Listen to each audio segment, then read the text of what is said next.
Bonjour à tous. Donc, vous vous rappelez que il y a quelques vidéos avant, j'avais parlé des bureaux pour la lutte au racisme. Donc, il y a un bureau pour la province du Québec, un bureau provincial et un bureau municipal à Montréal.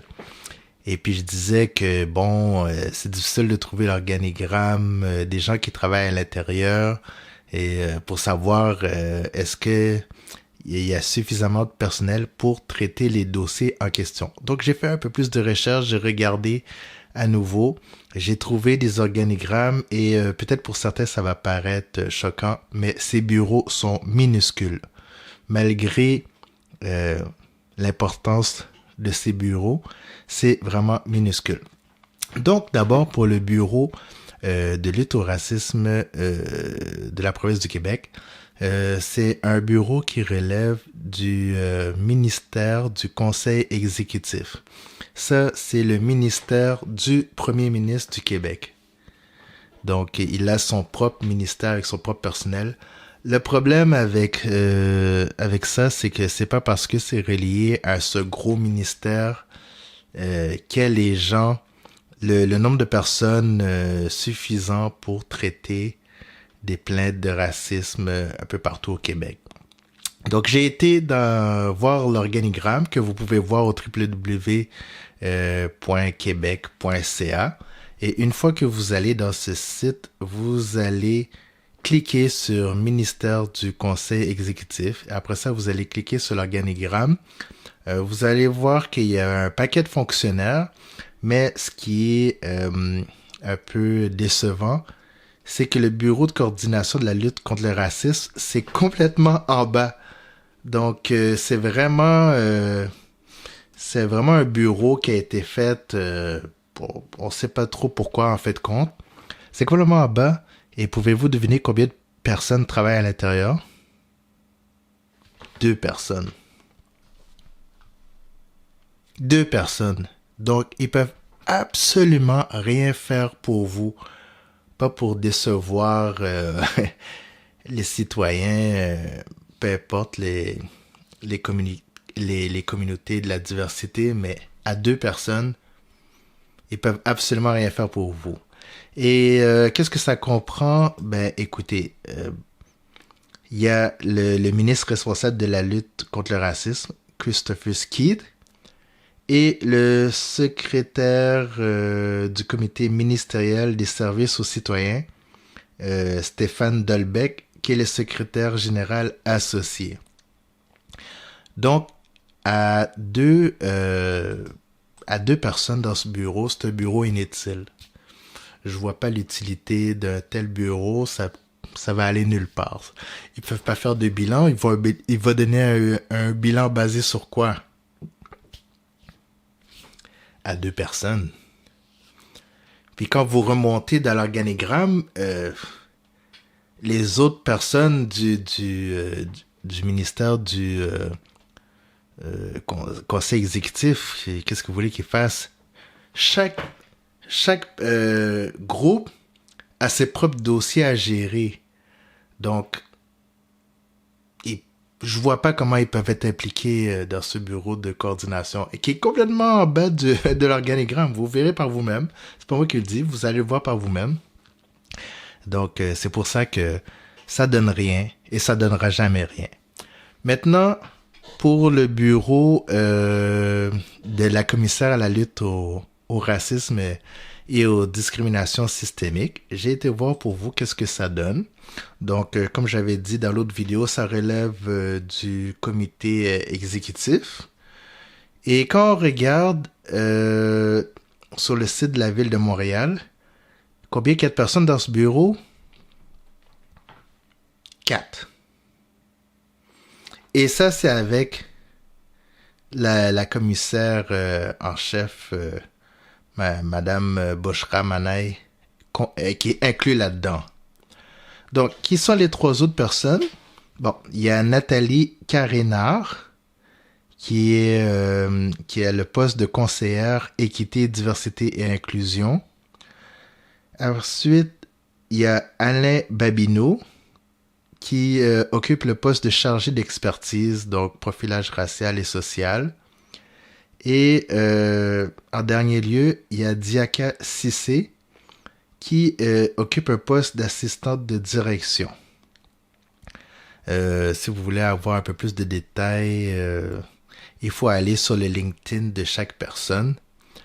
Mais à 4 personnes, ce bureau de la ville de Montréal, malheureusement, malgré que ça soit une métropole, malgré la grosseur de cette ville, à 4 personnes, ils peuvent pas faire grand-chose pour vous.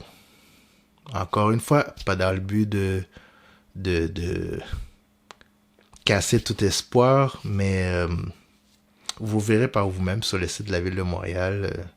C'est un organigramme assez accessible. Là. Ben, il faut chercher, hein, mais ça se trouve.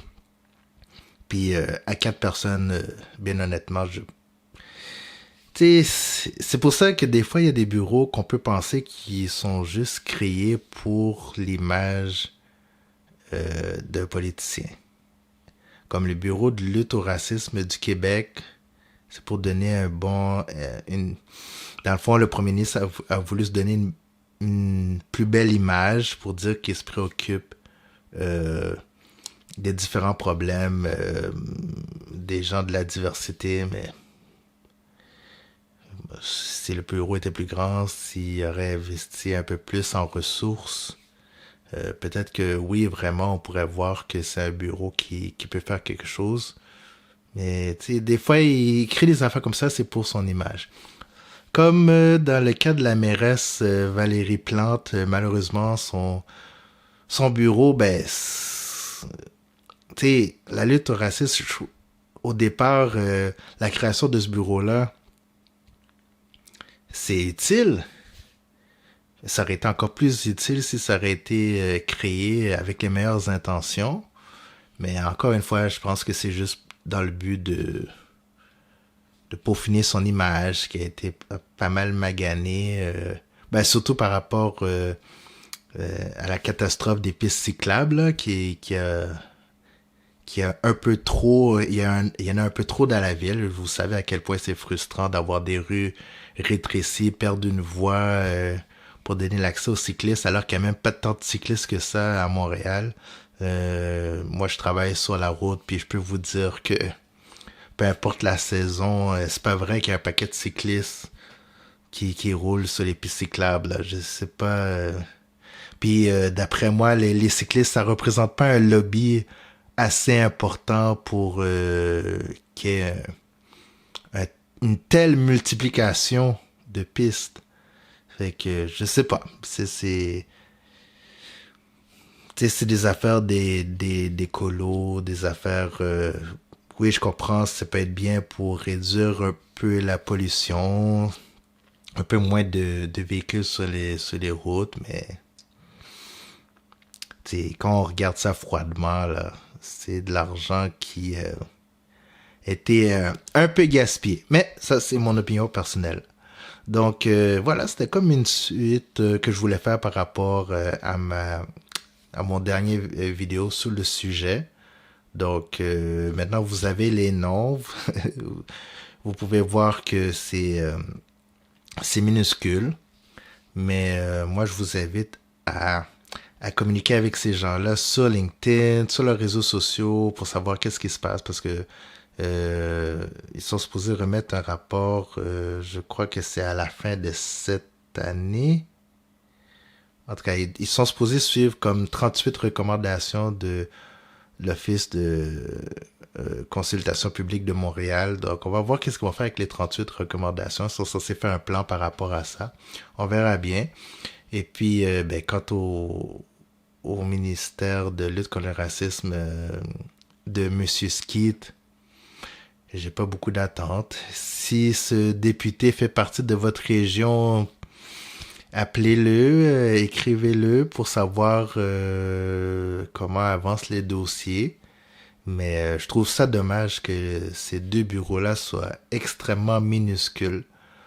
Donc voilà, c'était juste pour faire un petit suivi. Je vous souhaite de passer une excellente journée. J'espère que vous avez bien fêté votre mère lors de la fête des mères. Et puis on se revoit à un prochain épisode. Alright, peace.